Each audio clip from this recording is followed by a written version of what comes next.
I stood in front of the narrow mirror in my Mission District studio, tugging at the scratchy neckline of a cheap sweater I'd bought from Target the night before. The fabric irritated my skin, so unlike the soft silks and tailored blazers hanging in the walk-in closet of my penthouse across town in Pacific Heights. But discomfort was a small price to pay for a performance I'd perfected over the last 5 years. My name is Lena Walsh. And while my family thinks I'm a failed digital artist barely scraping by in San Francisco, I'm actually the founder and CEO of Aeon Systems, a $13 million AI company quietly reshaping how the world visualizes data.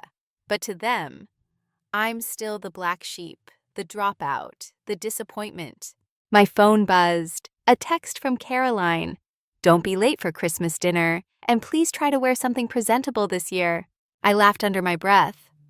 Caroline, the polished one, the power player, had no clue that her cushy role as executive VP at Archer Dynamics existed only because Aon acquired their entire company through a shell firm 3 months ago. The press release wasn't scheduled until next week, but the ink was dry. Her next paycheck would come from me. The drive to Palo Alto felt longer than usual, maybe because I already knew what was waiting: backhanded compliments, pitying looks, dinner served with a side of judgment. I parked my carefully aged Honda Civic next to Caroline's gleaming Porsche Taycan. It looked perfect in the Walsh driveway, just like her. "Lena." "Late again," my mother, Elaine, called from the porch. That familiar tone of disapproval hadn't softened with age. "Caroline and Greg have been here for an hour." I stepped into the foyer, the scent of roast duck and pine-scented candles filling my nose. "The bus," Caroline said from the living room. Her voice like polished glass, sharp and reflective. She walked out in a wine-colored designer dress, not a single strand of blonde hair out of place. "Oh, Lena, you're still taking public transportation." Her lips curled in practiced pity. "Greg and I could help you out with a car loan." "I have a car," I replied calmly. "It works fine." "That rust bucket," she snorted. "It's embarrassing." Then she smiled sweetly. "There's an entry-level spot in our marketing department. Nothing glamorous, but better than whatever it is you're doing now." If only she knew. She was pitching me a job in a company I already owned. Our father, Thomas Walsh, finally emerged from his study, still glued to his iPad. Like the world outside it was beneath his attention, he didn't look up. "Caroline's right, Lena. It's time to be practical." I almost laughed, not because it was funny, but because it was so predictable. "You're 32 now," he added, as if the number alone was damning. "This artistic phase of yours has gone on long enough." Ah, yes, the phase. The phase that had generated more revenue last quarter than Archer Dynamics had seen in the past 3 fiscal years. But of course, to them, I was still the dramatic one, the impulsive one, the daughter who threw away a perfectly good future by dropping out of Stanford Business to pursue digital art and user experience design. They didn't know that the skills I'd honed in those so-called wasted years had helped me build one of the most advanced AI visualization systems in the industry. They didn't know that my so-called freelance projects were the operations of a company employing over 100 people across 3 continents. They didn't know my shoebox studio was a decoy I maintained like a costume for a role I never auditioned for, because if they had known, they would have tried to take it from me. "Oh," Caroline piped up, her tone like champagne, light, sweet, and bubbling with self-satisfaction. "Speaking of work, I have some exciting news." I braced myself. "Archer's expanding our AI division." She beamed, her French manicure gleaming as she flipped her hair over one shoulder. "And I've just been promoted to Executive Vice President of Operations." Elaine clapped with the kind of joy she reserved only for Caroline's successes. Even Thomas looked up long enough to nod in approval. "That's wonderful news, sweetheart," he said, genuinely pleased. "See, Lena, that's what happens when you apply yourself properly." I offered a small nod, careful not to let the smirk reach my lips. I had approved the reorganization plan myself last week. Caroline's promotion had 17 days left before it became meaningless. And oh, how she would hate what came next. "And that's not all," she continued, practically glowing. "Greg and I are house hunting in Alder Ridge." Of course they were. The gated community for tech royalty in the Bay Area. "I know," I said, keeping my voice soft. "Beautiful homes." I thought you still lived in the mission, she asked innocently. I do, I answered, because technically that was still true. You always had that artsy spirit. Caroline smiled, then reached across the table to pat my hand. An act of dominance disguised as concern. Don't worry, Lena, your creative path will work out eventually. Not everyone's meant for business. Someone has to make the world pretty, right? Before I could reply, Thomas interjected with a deep sigh. I still don't understand why you left business school. You had such potential. Look at your sister, executive vice president. And you're still in that cramped apartment doing freelance design for yoga studios or whatever. My fork paused midair. I've been working on some pretty interesting projects lately, I said, unable to completely bury the spark of defiance in my voice. One of them's an AI visualization system. Oh, please, Caroline cut in, rolling her eyes. Lena, don't embarrass yourself. Leave the real tech, talk to the professionals. I stared at her smugness, at the security she wore like a shield made of corporate logos and inherited credibility. If only she knew that the revolutionary AI interface her new division was raving about had been designed by me, that I'd sold it to Archer through one of my subsidiaries, that her team had no idea they were implementing my tech under my terms. Dinner dragged on. Caroline basked in the spotlight, spinning stories of investor meetings and strategic growth. Greg murmured approval between bites, eyes glued to his phone. My parents listened like devoted fans. I sat quietly, my appetite gone, my mind already fast-forwarding to the announcement. In 1 week, everything would change. But part of me wanted to end the game right there, to shatter their delusion, to tell them who I really was. But I didn't, I never did. Because the truth was, their dismissal of my dreams had given me something they could never take back. Freedom. The kind of freedom that comes when no one expects anything of you. When they've already written you off, I built Aeon systems in that silence, in that space where no one was watching, no one interfering. And perhaps the most defining silence of all came from Elaine. As we cleared the dishes, I caught her watching me, that careful maternal concern that always bordered on scrutiny. You know, she said quietly in the kitchen, I still think about that time we sent you to Dr. Gordon.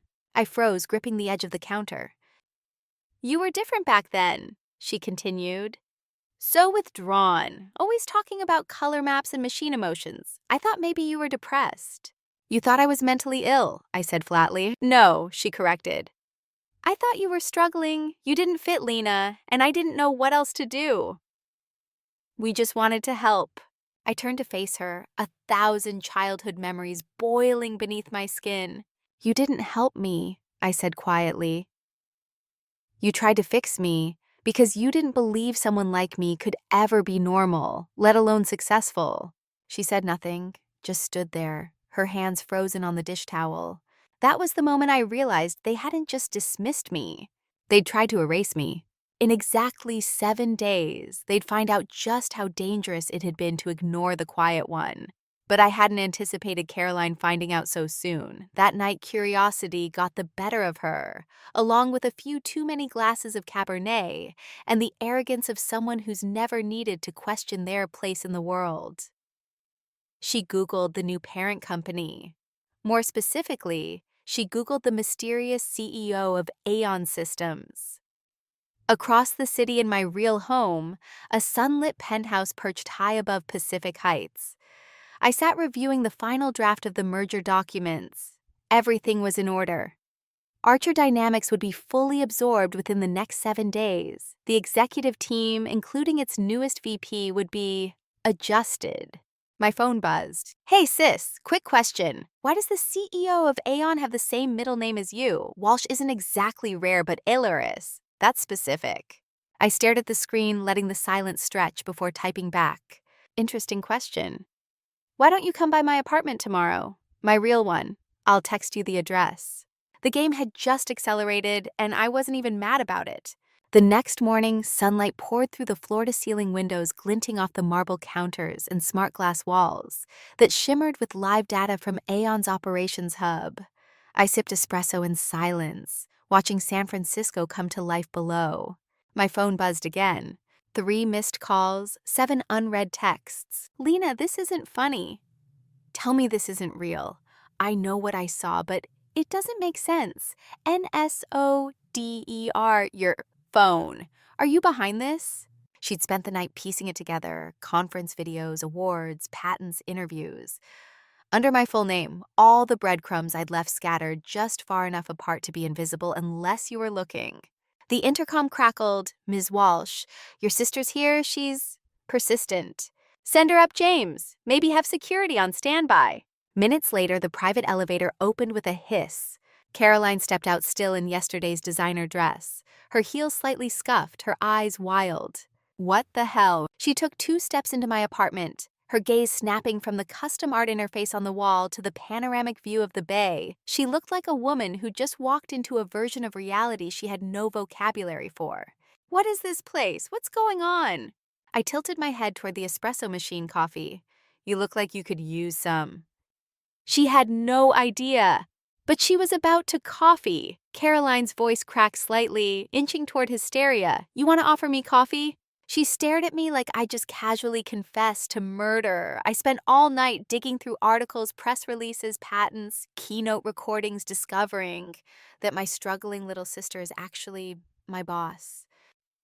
I took a slow sip from my cup, handcrafted ceramic flown in from a boutique studio in Florence. Technically, I'm your boss's boss, I said, letting the words land as gently as a hammer. Caroline sank onto my leather couch, her knees buckling under the weight of a reality she couldn't rationalize. This can't be real. You live in a shoebox studio apartment. You take the damn bus. You design logos for yoga teachers. No, I corrected, setting my cup down with care. I let you believe I live in that apartment. I let you think I take the bus. It was simpler than enduring another decade of everyone's unsolicited career advice. She barked a bitter laugh. You've been lying to us for years. I shrugged. And now, yes, now I own Archer Dynamics, your company. Her jaw tightened, disbelief shifting into anger. I helped build Archer. I worked my ass off to get that promotion. You think you can just buy your way in and wipe me out? I didn't buy my way in, I said calmly. Walking over to the console near my office wall, I built my way here. One interface, one system, one patent at a time. I tapped a few commands, then handed her a tablet. Here the official reorg document. You'll want to start on page 14. Caroline's face lost more color with every scroll. You're eliminating my position, she whispered. My executive title. My team, you're cutting me. Your own sister. I'm eliminating a role that's no longer aligned with the company's direction. The fact that you held it is incidental. Incy, she stood, rage blooming in her cheeks. I'm your family. Now you are, I said. Were you family when you scoffed at my art? When you told Mom and Dad I was wasting my life? When you laughed at my first portfolio and said it looked like a child playing with crayons? Caroline said nothing. She didn't have to. We both knew the answer. I walked over to the far wall, clean lines, soft lighting, a quiet shrine to 10 years of work. Framed patents, early sketches, keynote awards. I gestured to them like one might gesture toward a battlefield after the smoke has cleared. Does any of this look like a phase? She looked at the patents and then at me. When did this start? When did you even begin building this? You remember when I got that scholarship offer to RISD, I asked. My voice was even, but inside me the memory still burned hot. Full Ride New York, I was 17. Caroline's expression shifted recognition, then guilt, and finally the familiar armor of denial. You told me not to go, I continued. Said Mom needed me at home. Said it was selfish of me to leave. You cried. Made me feel like I was abandoning the family. She started. You said you'd talked to the admissions counselor and told them I wasn't emotionally ready, that you were just looking out for me. Caroline sat down again slowly.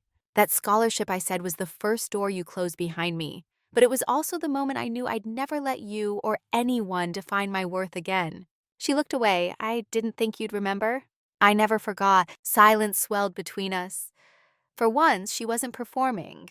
No polished smiles, no corporate polish. Just a woman reckoning with the fact that her little sister hadn't just survived her sabotage, but risen above it. "You could have told me," she said finally. I nodded. "I could have. But would you have listened, or would you have tried to take credit for it? Shape it into your version of success?" Caroline didn't respond. Her silence was answer enough.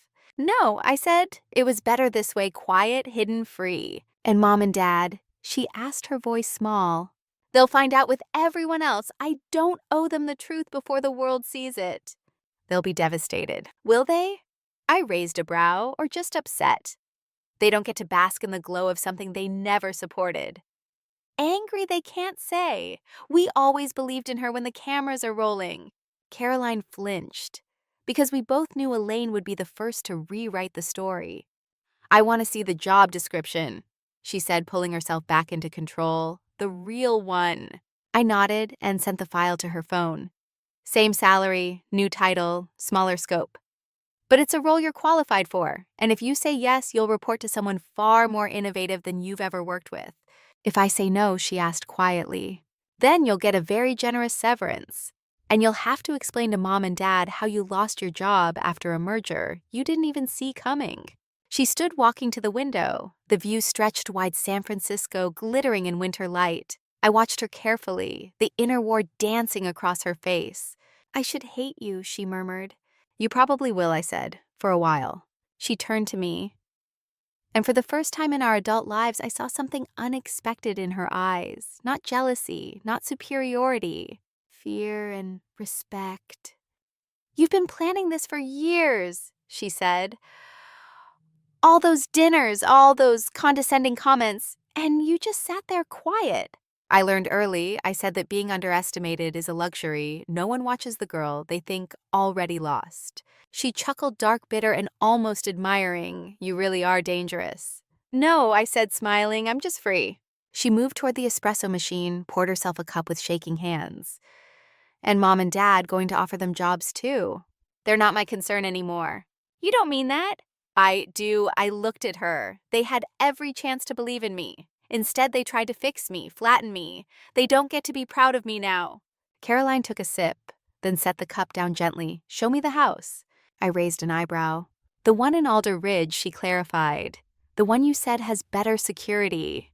I smiled sent. She nodded, stepping into the elevator. As the doors closed, she looked back. "I'm sorry. For RISD, for everything." "I know," I said. "But this isn't about apologies. It's about what happens next." The elevator slid shut. I turned back to the window, watching the city shimmer below. 1 week, everything was about to change. And this time, they would watch me rise with eyes wide open.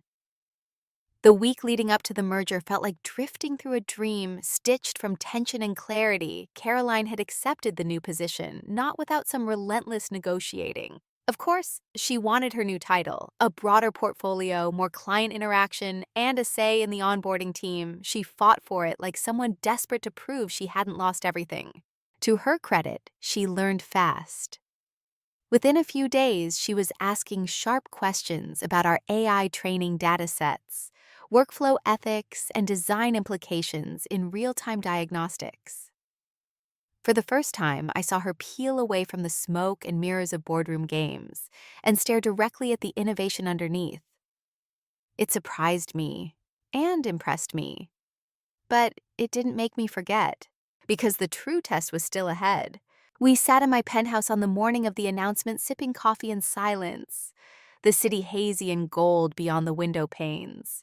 "They're going to be there," she said softly, not looking up. "Mom and Dad." I nodded. "Dad's still on Archer's board, remember? He'll be sitting front row." "I know," I said, adjusting the cuffs of my navy suit, custom-cut understated power stitched into silk. It cost more than an entire year's rent at the fake apartment they still thought I lived in. "That's why I arranged for private security." Caroline raised an eyebrow. "You think they'll cause a scene?" I shrugged. "I think they'll do what they always do. Try to regain control. Twist the truth. Repackage my success as theirs." She flinched. Not at my words, but at the familiarity of them. You're probably right, she admitted. A week ago, I would have done the same thing. I turned to look at her. Something had shifted in her, the sharpness in her voice now tempered with reflection. She wasn't hiding behind curated polish anymore. The designer labels were gone, replaced with a practical business suit, hair tied back with a kind of no-nonsense simplicity I'd never seen on her before. You never suspected I asked all these years. Caroline shook her head, eyes distant. You played it so well, the struggling artist, the pity project of every holiday dinner. She let out a dry laugh. God, I was awful to you. I was so smug. And you just sat there letting me. Not letting, I corrected quietly, building. She looked at me confused. Every smirk, every jab. Every time you offered to fix my life or said I should try being realistic, I used all of it. Not as fuel, as focus proof. I was doing the right thing by staying quiet.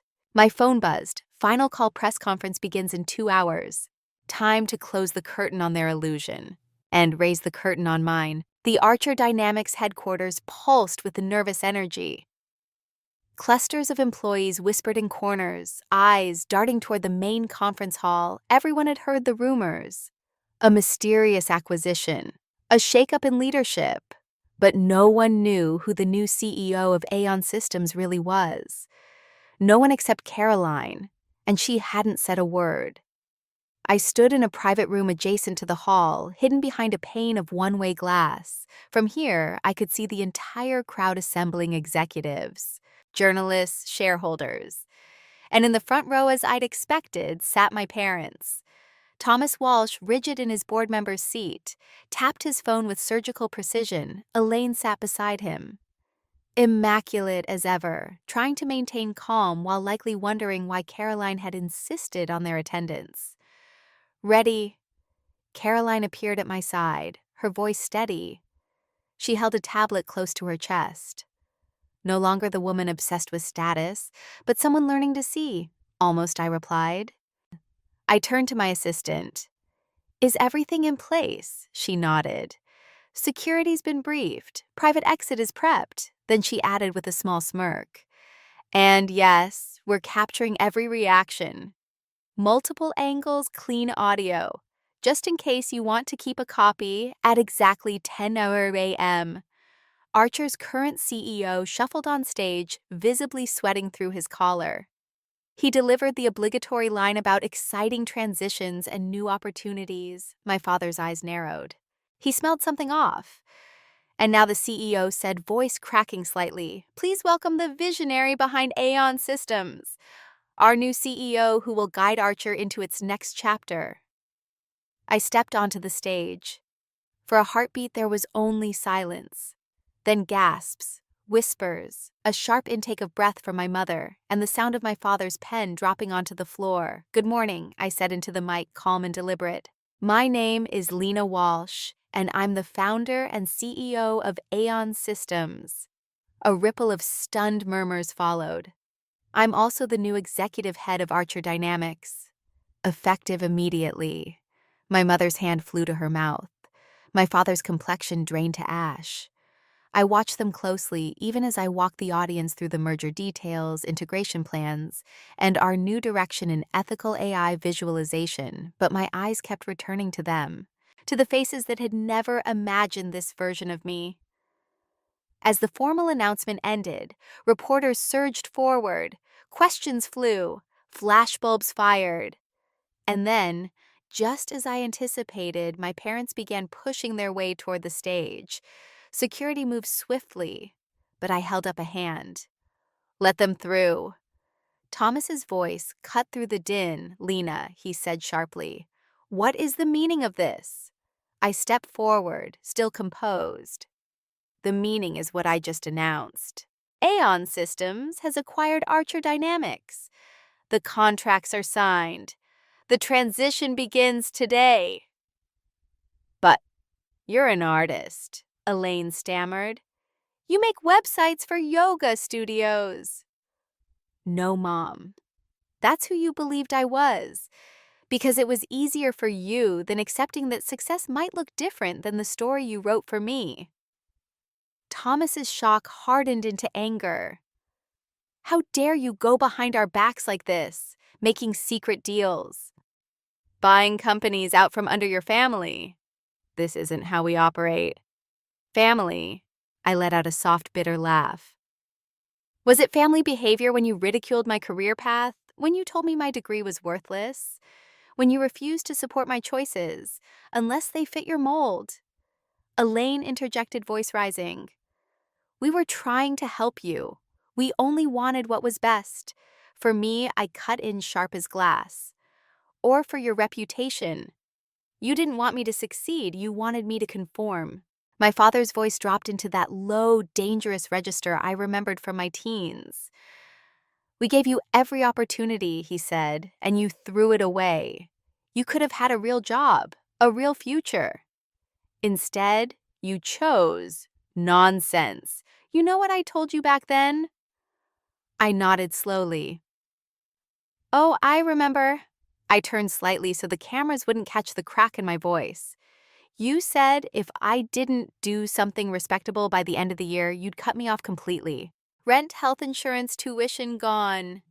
You were wasting your time with code and colors, he snapped. You were spiraling. I was trying to push you to be responsible. No, I said calmly. You were trying to make me into something you could be proud of at dinner parties. You wanted a daughter who looked good on paper, not one who challenged your definitions. Reporters had stopped shouting questions. They were watching us now, silent, sensing the intimacy of the storm brewing in plain sight.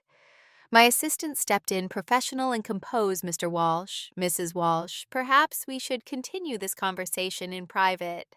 The press is quite invested in Lena's journey. I'm sure you'd prefer to control how the story unfolds. That hit its mark. Thomas adjusted his tie. Elaine straightened in her seat. Of course, he said tightly. Let's talk. As a family, I caught Caroline's eye. She gave me the faintest nod. Fine, I said. My office, 1 hour. As security guided them out, I heard Elaine whisper, how did we miss this? How did we not know? And I smiled just a little, because that was the question I had waited my whole life for them to ask. 1 hour later, my family sat in my real office. It wasn't just an office. It was the embodiment of everything I had built piece by piece, in silence, in shadow, in defiance. The floor-to-ceiling windows cast light across polished concrete and sleek minimalist furniture. Real-time data from Aeon systems shimmered in soft holographic projections. Frame patents lined the walls like quiet trophies, not for show, but for truth, proof. They took it all in, saying nothing at first. My father's eyes scanned the data streams with a furrowed brow, as if trying to decode a language he'd refused to learn. My mother's gaze darted from wall to window to me, her composure cracking around the edges. Then finally, the inevitable.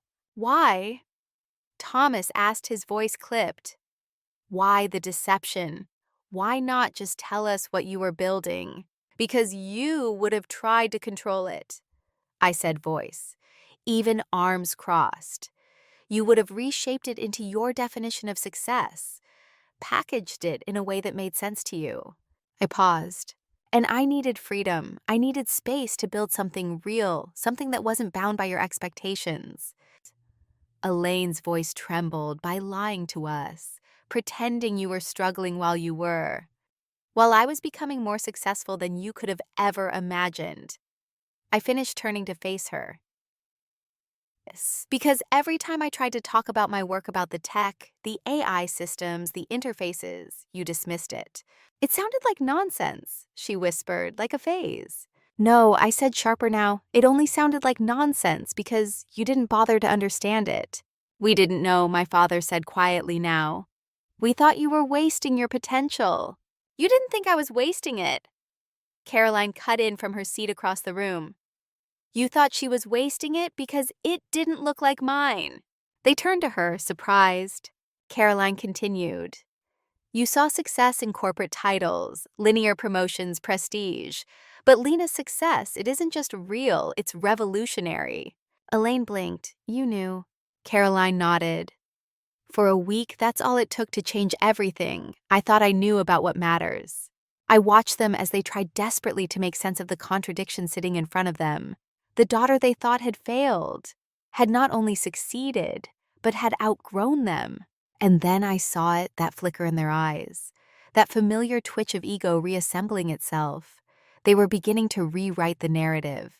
Of course Lena had been brilliant. Of course they had always believed in her.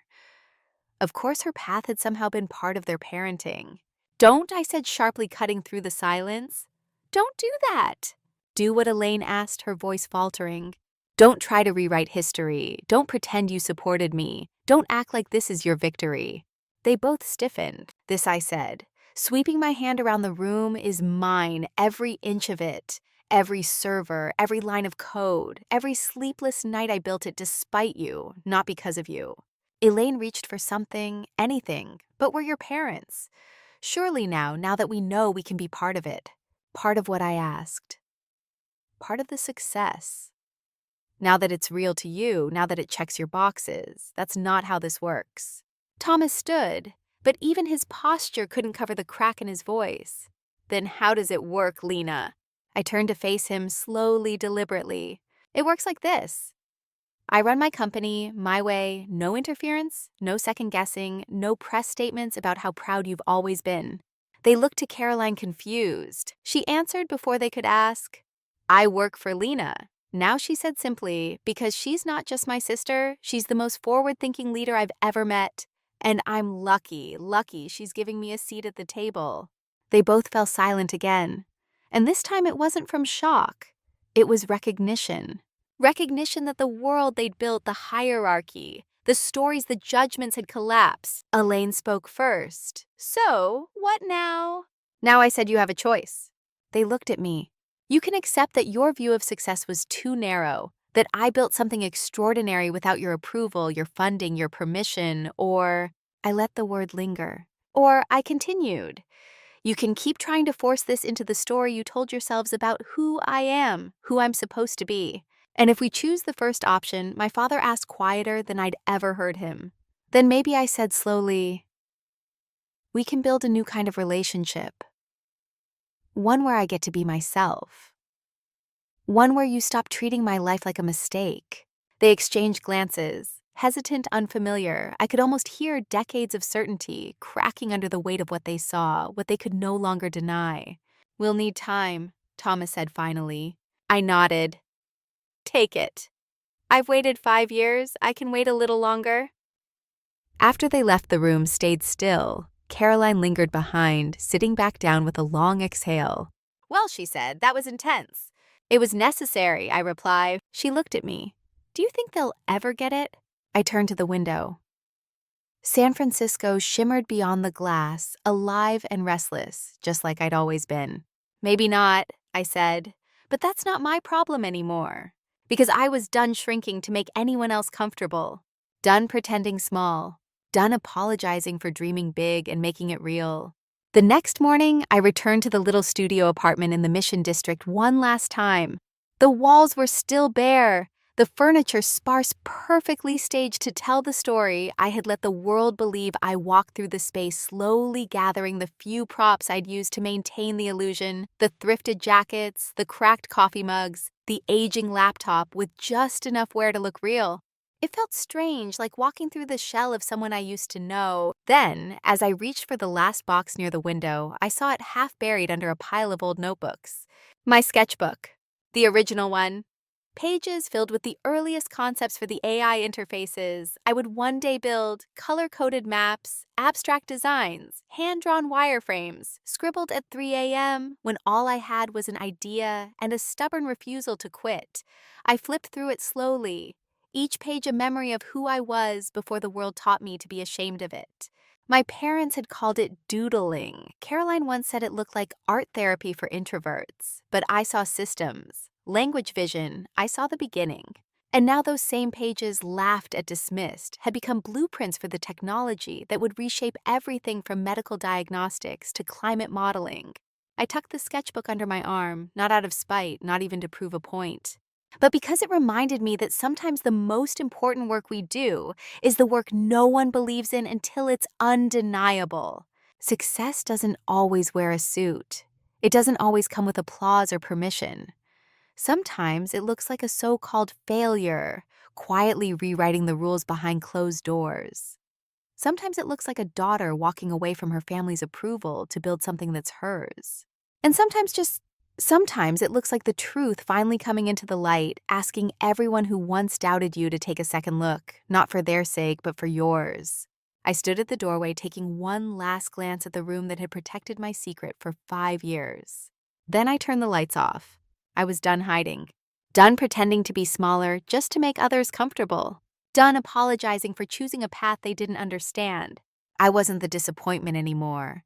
I wasn't the rebel, the dropout, the mistake. I was Lena Walsh, the artist who reimagined AI. And that quietly, powerfully, is the kind of victory that lasts forever. What about you? Have you ever felt underestimated, dismissed, or told your dreams were just a phase? Did Lena's story remind you of a moment you had to choose your truth over others' expectations? Share your story in the comments. We'd love to hear it. And don't forget to follow our channel for more raw, powerful stories about resilience, identity, and what it really means to rewrite your own narrative.